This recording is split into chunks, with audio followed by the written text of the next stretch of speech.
Bismillahirrahmanirrahim.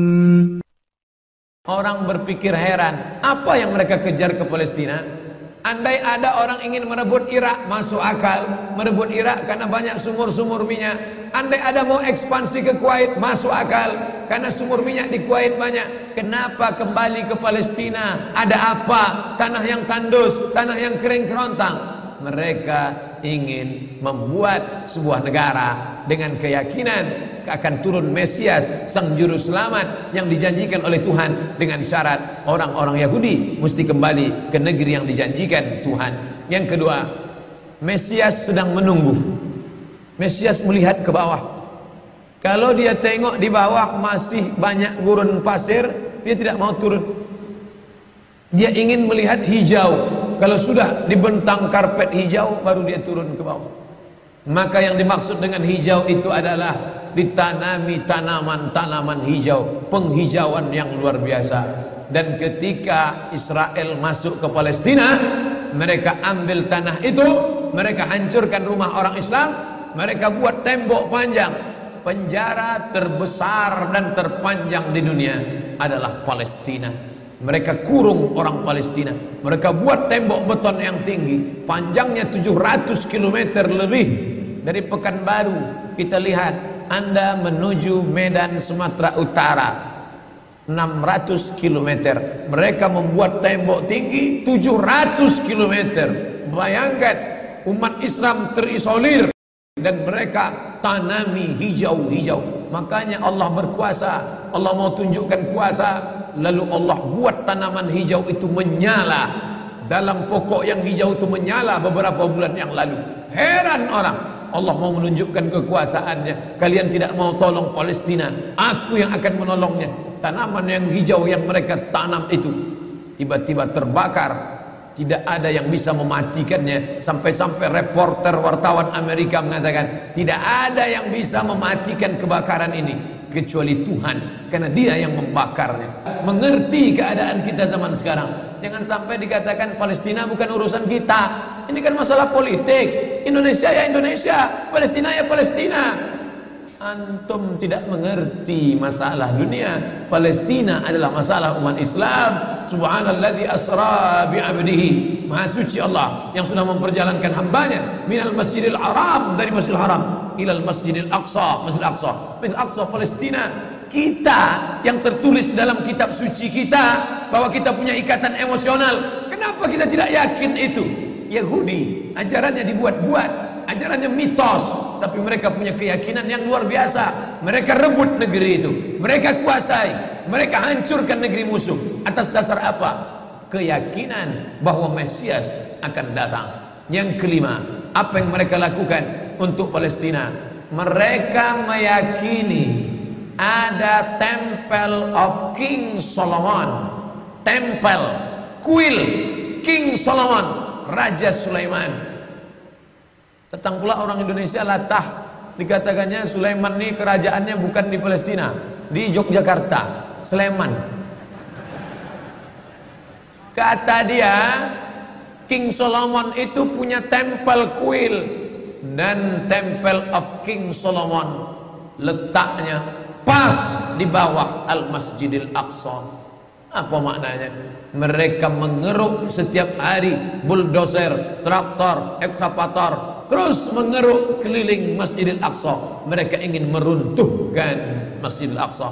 Tulis Temple of King Solomon, enter, pilih image, tampak gambar, replika. Inilah kerajaan Sulaiman yang ada di bawah Masjidil Aqsa. Akan mereka naikkan. Mereka sudah bangunkan rumah kecil replikanya, seperti orang Riau membuat rumah replika, rumah Melayu Kampar, rumah Melayu Siak, rumah Melayu Bengkalis. Di mana rumah itu?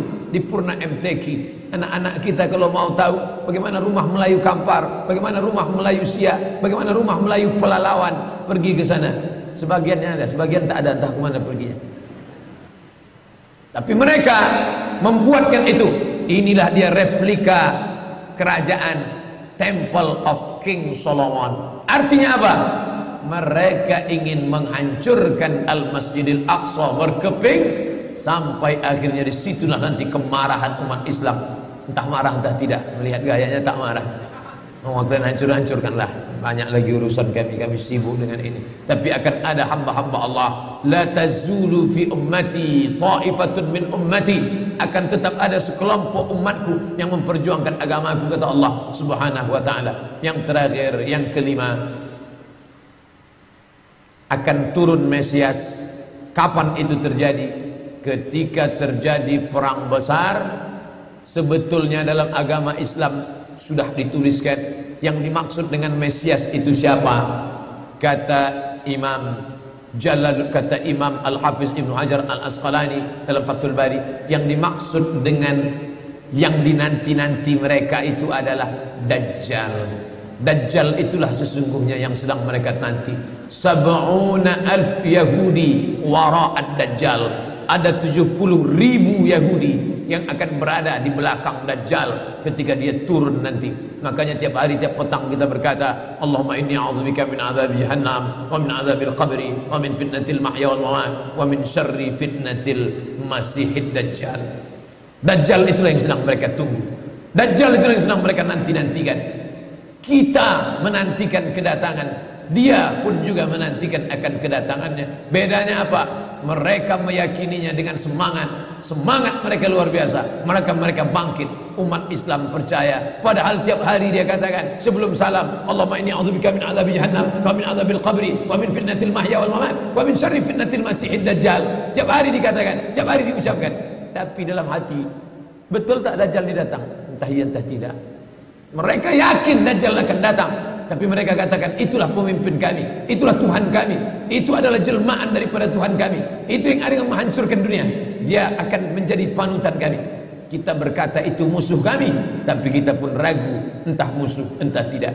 Oleh sebab itu kita minta ampun kepada Allah atas kurangnya iman kita. Subuh ini kita bangkitkan semangat kita, tapi yang datang kepada, kenapa Allah tidak menolong? Katanya Allah itu maha kuasa. Cukup dia teriakkan saja, malaikatnya satu berteriak, pecah gendang telinga orang Yahudi, mati. Cukup dia tiupkan angin sejuk, terhirup, mati. Kenapa tidak dia matikan saja Yahudi itu? Datang Syekh Muhammad Jibril, Syekh Dr. Muhammad Jibril, Syekh Profesor Dr. Muhammad Jibril, dosen tafsir Al-Azhar. Kami undang, mahasiswa Indonesia mengundang di waktu di Mesir dulu kuliah. Lalu saya tanya, Assalamualaikum Syekh. Ya, kaum Ad binasa, kaum Samud binasa, kaum Midian binasa, kaum Iram binasa, kaum Fir'aun binasa. Kenapa Allah tidak membinasakan Israel ini? Senyum Syekh Muhammad Jibril. Apa kata dia? Ya beni, anakku, seandainya Allah membinasakan Israel ini, lalu apa yang tersisa untukmu? Ditunjuknya saya. Seandainya Allah membinasakan Israel ini, lalu apa yang tersisa untukmu? Terdiam saya. Allah sengaja sisakan ini sebagai medan jihad kita menolong agama Allah Subhanahu wa ta'ala.